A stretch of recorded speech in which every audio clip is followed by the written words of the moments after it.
У неї здохла коза. Така була хороша коза і дурно здохла. Вона гуляла, її треба було до цапа відвезти. Ганька чоловікові дала пляшку, каже, відведи. Він гад на другу вулицю відвів, горілку випив, а козу привів назад. Коза ще 3 дні погуляла і здохла.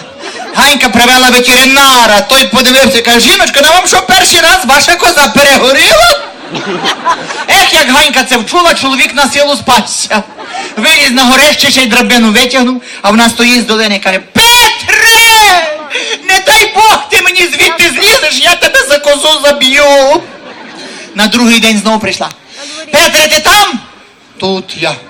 Петре, не злізай, бо я сказала заб'ю, значить заб'ю. На третій день знову прийшла. Петре, ти там? Тут я. Петре, злізай, бо мені буде таке, як тій козі.